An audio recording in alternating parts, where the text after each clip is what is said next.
Hablaremos hoy de metamorfosis. El tema de hoy es la metamorfosis. No el libro de Kafka, sino la metamorfosis, en tanto que acto de convertirse en otra cosa.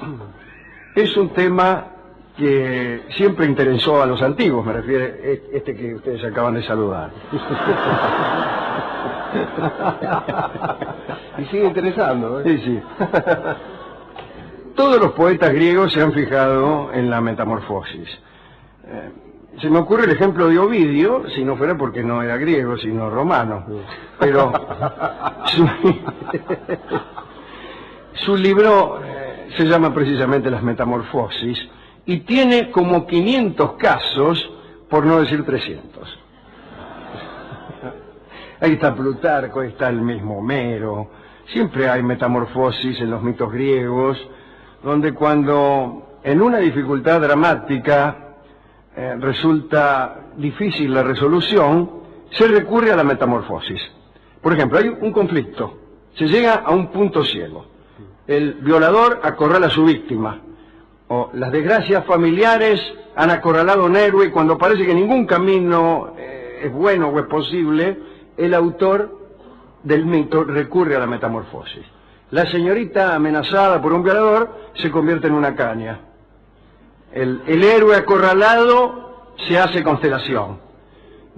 O si no, piedra. Como el famoso caso de la zorra que no podía ser casada, o el zorro que no podía, el zorro de Teumas que no podía ser casado, y aquella lanza que jamás fallaba, o el perro que nunca perdió una presa. Entonces un día se juntaron el zorro que no podía ser casado y el perro que jamás perdía presa, y no había manera de seguir adelante con la historia. Entonces Zeus, el príncipe de los dioses, para que el mundo no estallara en pedazos, imagínense, convirtió tanto al zorro como al perro en piedra. Y aquí estamos nosotros por eso. Pues si no, aquella paradoja hubiera terminado con el mundo. Bien, de todo esto puede conjeturarse que la metamorfosis podría ser un recurso de fácil adquisición para un poeta en dificultades. No sabes cómo seguir una historia y el protagonista se te convierte en florero. Es un salto. Muchas veces, especialmente el dramaturgo, llega un momento en que no sabe qué va a pasar, y está todo tan entreverado, o se han perdido las tensiones, mucho peor es eso, ¿no? Sí. Todo flojo, nada tira. Bueno, fenómeno. ¿Qué hacemos con esta virginal señorita que vuelve locos a dos galanes por igual? Llega un momento en que no sabía por cuál decidirse, se convirtió en flor. En flor de loca. Y se fue con los dos. Quiero decir que se fue con los dos. Bien. Yo recuerdo aquel otro recurso fácil, no era un recurso fácil, fácil era para nosotros denunciar como demasiado sencillo el recurso de Daniel Defoe en el Robinson Crusoe, que cada vez que Robinson estaba ante una dificultad enorme en la isla, cada vez que los elementos de la isla no le alcanzaban, bueno, entonces Robinson Crusoe nadaba hacia el barco que había naufragado y que estaba relativamente cerca de la isla. Entonces de ahí traía, por ejemplo, una lente de aumento. Cuando el autor no podía idear una forma natural de procurarse una lente de aumento. Muy bien. En realidad, el que nadaba hacia el naufragio no era Robinson Crusoe, sino Defoe. Que estaba en la isla desolada de su imaginación, cuando se le acababa algo, venía al barco y traía alguna cosa. Hablaremos entonces de metamorfosis. Por regla general, eran los dioses los que producían la transformación. También había divinidades inferiores que ejercían ese poder, por ejemplo las ninfas, que se transformaban ellas mismas a cada momento, casi por jorobar, en fuentes o árboles. La mayoría de las transformaciones, no de las ninfas, sino de cualquiera, sucedían como castigo o como venganza. pero había otras que incluso podían ser obra de compasión y hasta de un favor de los dioses, o para preservar al tipo de una suerte peor. Aunque no sé qué suerte peor podría ocurrirle a un señor que transformarse, por ejemplo, en río, ¿no? Pero bien, contaremos algunos ejemplos de célebres transformaciones. A mí la que más me gusta es una que contamos no hace mucho, es la de Io, que era aquella doncella de Argos tan hermosa que Zeus, el príncipe del Olimpo, se enamoró de ella. Y parece que se enamoró de ella no solo porque era linda, sino porque una bruja le había dado unos filtros de amor y Zeus cayó. Inge se llamaba esa hechicera griega, que más bien parece sueca. El caso es que Zeus se le presentó en sueños a Io, lo que es el dios, y le dijo: escúchame, trasladate a la orilla del lago de Lerna y ahí entregate a mis abrazos.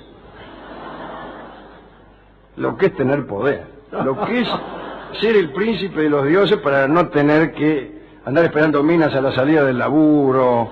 No, directamente se le presenta en sueños y le ordena que vaya a la orilla de este o aquel lago y que se entregue a sus oscuros deseos.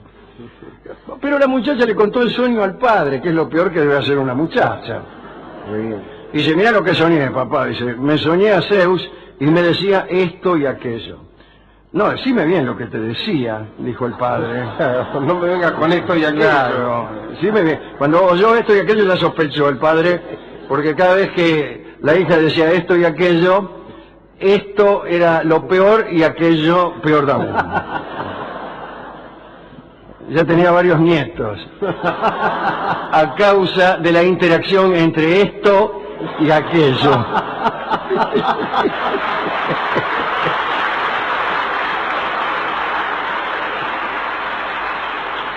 El caso es que la chica le dijo al padre: bueno, mira, se me apareció el príncipe de los dioses en sueño y me dijo que nos encontramos a la orilla del lago de Lerna, allí donde la isla, ¿recuerdas, padre? Ajaja. Bien.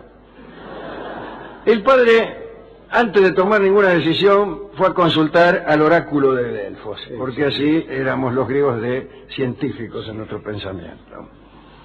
El oráculo respondió que debía obedecer el dictamen o la orden de Zeus, porque si no lo hacía, el mismo padre corría el riesgo de ser fulminado.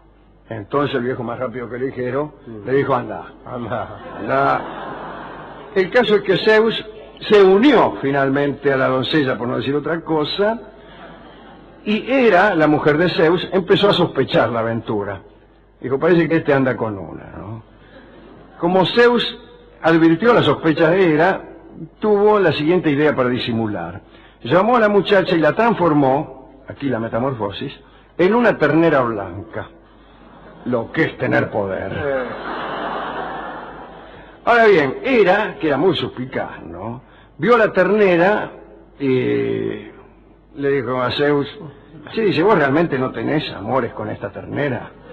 Sospechó, vio algo raro. Claro. Vio algo raro en la ternera. Linda la ternera. Linda la ternera blanca. Linda la yegua toruna. No. Y Zeus le juró que jamás había amado a ese animal, apenas eran amigos. Pero Hera mantuvo sus sospechas y exigió que le regalaran la ternera. Pidió como regalo esa misma ternera, que en realidad era la amante de Zeus. Pidió que le fuera otorgada como presente. Y Zeus no tuvo más remedio que regalarle a su amante, bajo la forma de una ternera. Lo que es tener poder. A partir de ese momento, la pobre Io quedó consagrada a su rival, y Hera la vigilaba, porque dijo: para mí que todavía hay algo, ¿no? Por ahí viene a la noche y visita a la ternera mientras yo duermo, y me la visita. Y asignó la custodia de la ternera a Argos, aquel que tenía 100 ojos. Era el mejor guardián posible, porque parece que cuando dormía lo hacía con solo 50 de aquellos ojos, y los otros 50 vigilaban. Argos ató la ternera a un álamo que crecía en un bosque sagrado de Micenas y la vigilaba. Pero Zeus encargó a Hermes, aquel correveidil del Olimpo, que hiciera algo. Y Hermes, con su varita mágica, durmió 50 ojos, los 50 despiertos, de Argos, así que quedó con todos los ojos cerrados, y después lo mató Argos. Quiere decir que el primer cuidado fue absolutamente inútil. ¿Para qué? ¿Para qué dormirlo? Pasó de un sueño a otro. Después de la muerte de Argos, Hermes liberó a Io. Bueno, a todo esto le había enviado a Io, que seguía siendo una ternera, un insecto, un tábano, que la atormentaba. Tanto la atormentaba que la pobre ternera, Io, se volvió loca y se lanzó furiosa a través de toda Grecia, como hace uno cada vez que se vuelve loco. Contorneó las costas del Golfo Jónico, al cual dio ese nombre, Iónico, por Io. Atravesó el mar por los estrechos que separan la ribera de Europa de la de Asia. Asia a un lado, al otro Europa. Pues bien, dio origen al nombre del Bósforo, que es otro nombre de ese estrecho, y Bósforo, como ustedes saben, quiere decir el paso de la vaca, como todos sabemos. Después anduvo por el Asia, llegó a Egipto, y finalmente dio a luz un hijo de Zeus, el pequeño Epafo. Después en Egipto recuperó su imagen primitiva, bueno, pero todo le fue mal, porque nunca pudo volverse a juntar con Zeus. Al final, a su muerte, la pobre Io sufrió otra transformación. La convirtieron en constelación. Quiere decir que primero en vaca, después en constelación. Ya uno no es dueño de tener un amante tranquilo. Hablemos de Aqueloo, con 2 O. Aqueloo es el nombre de un río de Etolia, el mayor de Grecia probablemente, y también el nombre del dios de ese río. El dios río, era muy famosa esa figura, muy usual, quiero decir. A Aqueloo se le atribuyen diversos amoríos, y muchas de sus amantes eran sirenas, eran un poco pescadas. Bueno, parece que un día Aqueloo pidió la mano de Deyanira, que era la hija del rey de Calidón, pero como era un dios acuático, Aqueloo poseía el don de la metamorfosis y podía él mismo adoptar cualquier forma que quisiera. Se podía convertir en dragón, en perro. Este don asustó a Deyanira. Y está muy bien. Imagínese, usted tiene el don de transformarse en lo que quiera. Si quiere poner de novio con una mina, la mina se asusta. Sí, claro. Dice, anda a saber en qué se me convierte este degenerado. Por ahí una noche, usted medio mamado viene y se convierte, anda a saber en qué. Sí. Y su mujer temblando, pensando cada vez que lo oye llegar, a ver qué figura se le aparecerá tras la puerta. Es bastante común.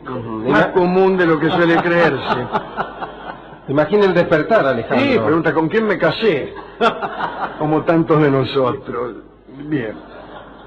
El caso es que al principio se asustó la mina.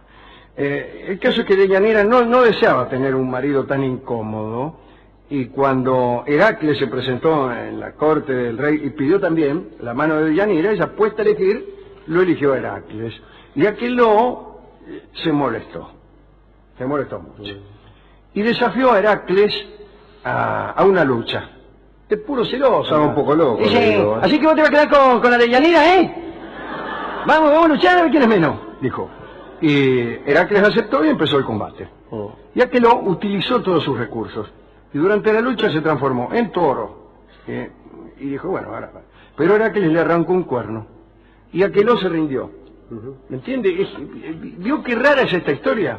Cuando yo le dije, durante la lucha se convirtió en toro, usted va a decir, ahora, y después, cuando Heracles lo quiso matar, se convirtió en ratón y salió corriendo, y así, durante una hora de aburrimiento. No. Heracles le arrancó un cuerno y Aqueloo se rindió. Y quedó ahí. Sí. Eso está bien. Quiero decir, no hacer lo que la gente está esperando que uno haga. De este modo termina este programa. Muy bien, se rindió, dice, me rindo.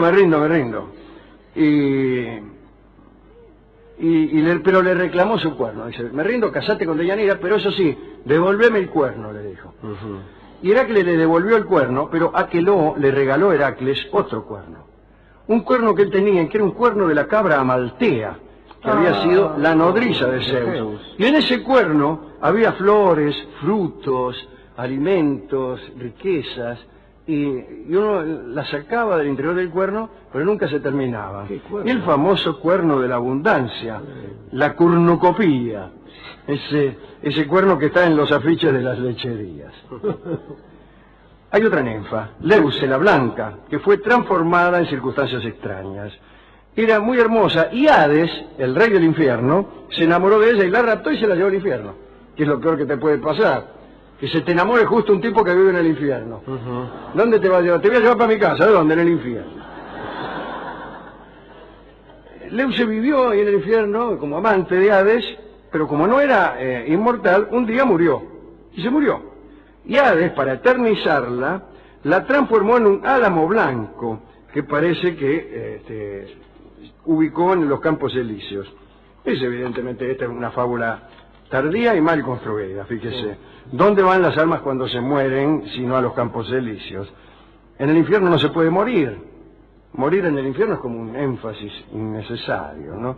Bueno, pero este álamo, mirá vos, tenés una mina y después era un álamo. De este álamo blanco tomó Heracles la corona con que ciñó su cabeza al volver del infierno. O sea que se afanó una rama. Pero no me gusta esta transformación. Esta sí me gusta, la de Psique, que era una amadríada de la Arcadia, que era la novia del dios Pan, aquel que pegaba unos gritos, Pan, que producían un gran terror aquí en... pánico. Era la novia de Pan.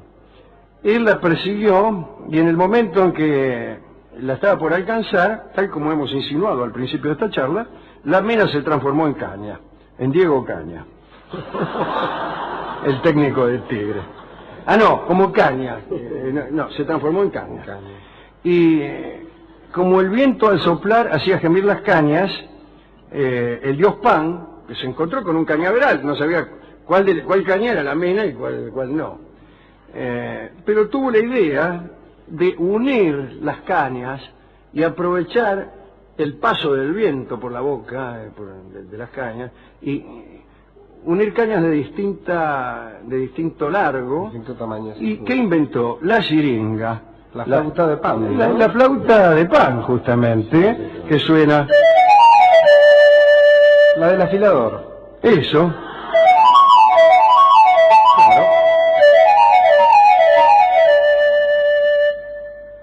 Linda, ¿eh? Bueno, es curioso lo que hizo Pan con la primera siringa. La metió dentro de una gruta, si me permiten la expresión, y así probaba a las doncellas que decían ser tales. A ver, ¿cómo es eso? ¿Cómo Claro, es el método? esa siringa tenía la siguiente cualidad. El tipo tenía una mina y le preguntaba, ¿tú eres virgen? Sí, decía ella. Bueno, muy bien. Le hacía tocar la siringa.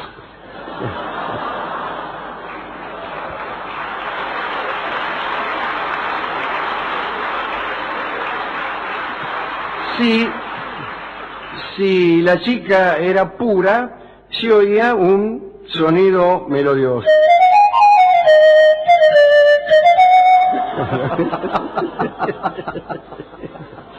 Pero si ya había andado con algún otro, entonces sonaba.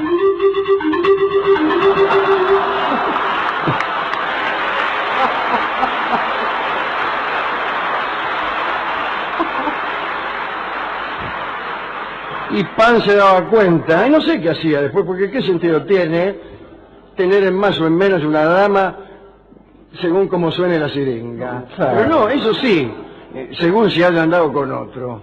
No sé. No sé. Importancia le daría Pan. También Caribdis, la hija de la tierra, y Poseidón tuvieron una historia.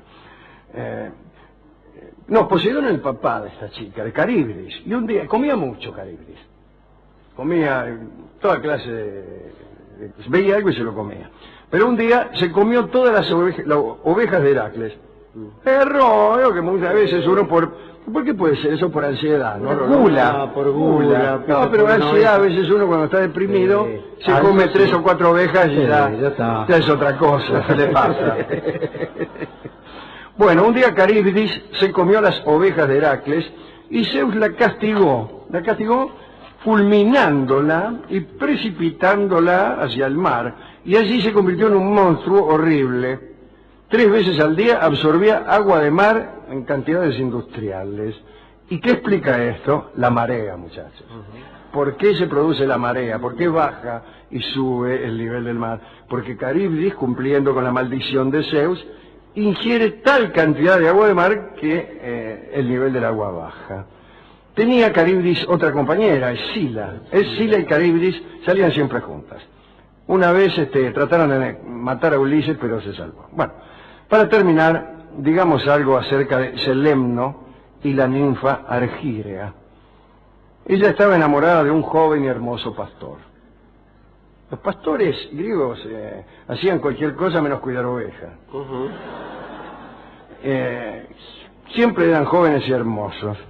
Cuando alguna de ustedes, o jóvenes borregas que asisten a este programa, quieran tomar contacto con un joven apuesto, diríjanse allí donde vean ovejas, porque los pastores son muy buenos mozos. Bueno, la ninfa Argírea tuvo un romance con Selemno que duró mientras Selemno fue joven. Cuando el muchacho empezó a perder su belleza, la ninfa lo abandonó, como hacen todas. El pastor murió de desesperación y Afrodita lo transformó en un río, para colmo de males. Me dejó una mina, encima me transforman en río. Ser río es una cosa estúpida. Pero, a pesar de la transformación, seguía penando. El río seguía penando por amor. Polvo serás, más polvo enamorado, dijo Quevedo. Y río serás, más río enamorado. Pues entonces, como vio que todavía penaba, Afrodita le concedió un nuevo privilegio, que era el de olvidar todas sus penas. Parece que el tipo andaba de privilegio en privilegio, ¿no? Bueno, a causa de este detalle, de haber sido convertido un río en agua de olvido, parece que todos los que se bañan en el río Selemno, ese río que antes fue un joven pastor enamorado, todos los que se bañan allí olvidan sus pesares amorosos. De modo también que aconsejo a las... Hoy venimos de consejo fácil, ¿no? A las jóvenes que están penando por amor, pegarse una enjuagada en el río Selemno, aunque los verdaderos enamorados prescinden de tan cobarde actitud. Bueno, hay muchas otras metamorfosis. Después que uno contó 4 o 5 ya empieza a fastidiarse, porque siempre es lo mismo. En los mitos americanos también hay muchísimas metamorfosis. El pájaro yogui, la leyenda de todas las flores, ¿no? La flor del ceibo, el urutaú. Casi todos los pájaros del noreste argentino provienen o han sido alguna vez una persona.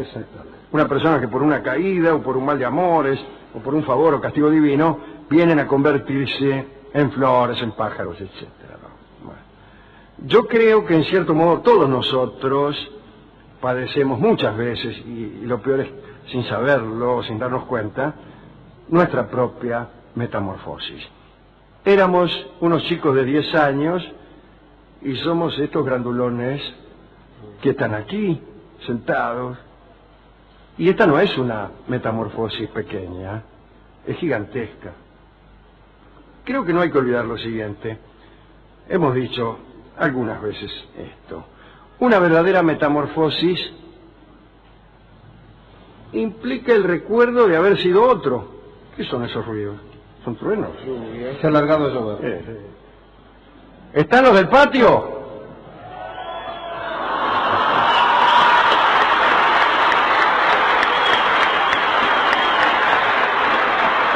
Vamos a ir ahora en la pausa a saludarlos, Alejandro, Sí, ¿no? ahora en la pausa vamos. Y cuanto menos pasen a la cocina. Bueno, digo esto. Una verdadera metamorfosis implica el recuerdo de haber sido otro. Le voy a decir por qué. Esto es lo que hace trágica a la metamorfosis. Esta chica que se convirtió en caña sabe que fue una chica. Si realmente fuera una caña hecha y derecha, recordaría haber sido siempre caña. O tal vez no recordaría nada, porque acaso las cañas no recuerdan, ni tienen conciencia, son apenas sensitivas.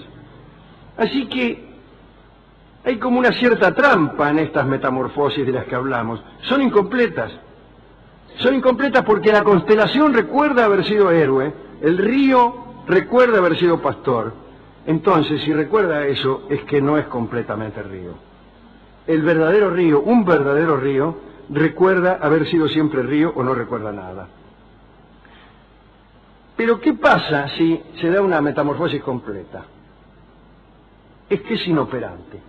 Si yo en este momento me convirtiera en Gabriel Rolón, vamos por caso, enteramente en Gabriel Rolón, y él se convirtiera enteramente en este ser despreciable que les está hablando, para que fuera entera la metamorfosis, este nuevo Gabriel Rolón en que me he convertido no tendría que conservar la memoria de haber sido Dolina, sino que tendría que recordar haber sido siempre Rolón, porque usted Rolón es Rolón por todos sus atributos, uno de los cuales es la memoria de lo que usted fue. Quiere decir que para ser enteramente Rolón yo tengo que hacerme cargo de su presente, de su futuro y también de su pasado, de haber sido Rolón. Lo mismo usted conmigo. Bueno, esas metamorfosis, por empezar, no podrían ser percibidas. No podrían ser percibidas. A lo mejor en este mismo momento nos hemos transformado, el uno en el usted otro. en mí y yo en usted, el uno en el otro, sin advertirlo, y lo que es peor, sin que la gente lo advirtiera. Es decir, ha habido un milagro muy considerable y superfluo. Es imperceptible. Cuando un milagro no se percibe, es perfectamente inútil. Bien. Entonces, trataré de no convertirme en usted, Rolón. Bueno, pero no es por nada. No es por nada. Alguien me dirá, conviértase en otra cosa, por ejemplo, en balde, en un balde completo. En un balde ahí, nada, sin ninguna noción de haber sido alguna vez Dolina. Se queda ahí debajo de la canilla, como hacen los baldes, pacientes debajo de una canilla. Pero este balde no sabe nada. Bueno, supongamos que yo me transforme completamente en un balde. Habré desaparecido. El mundo tendrá un tipo menos y un balde más. Bueno, esa es una transformación del mundo, después de todo, incluso positiva. Pero desde el punto de vista poético, esa metamorfosis no sirve, porque el balde, si no recuerda haber sido Dolina, no sufre. Y la gracia artística de una metamorfosis es que el balde sufra. Si el balde sufre, hay historia. Donde el balde guarda los amores que alguna vez fueron, hay historia. Es un balde, sí, pero un balde que ama. Es un balde, sí, pero un balde que piensa. ¡Oh, joven, que me llevas a la fuente a buscar agua bajo la forma de un balde! Cuando me sumerjas en la cisterna, piensa que alguna vez amé. Y horror de horrores, que la joven que me lleva a la fuente, o que me lleva a la cisterna a buscar agua, sea la misma que amé cuando era un hombre y no un balde. Y entonces imagíneme a mí sufriendo, mirando desde abajo, con esa actitud de los baldes, con la boca abierta, digamos.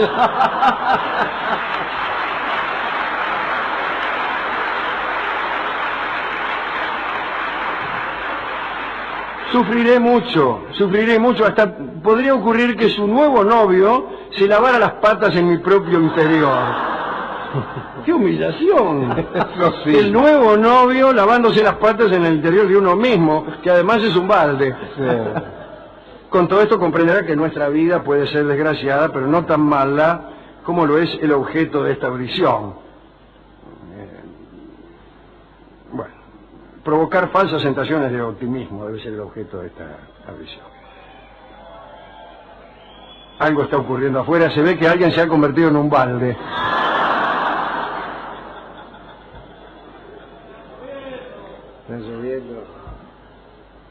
Bueno, ¿a quién podemos dedicar esta charla sobre las personas que se convierten en baldes?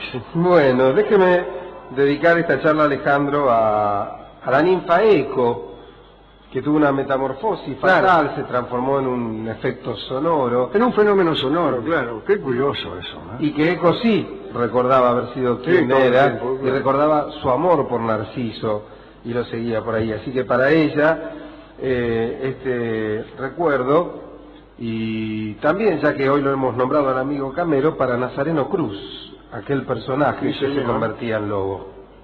Muy bien.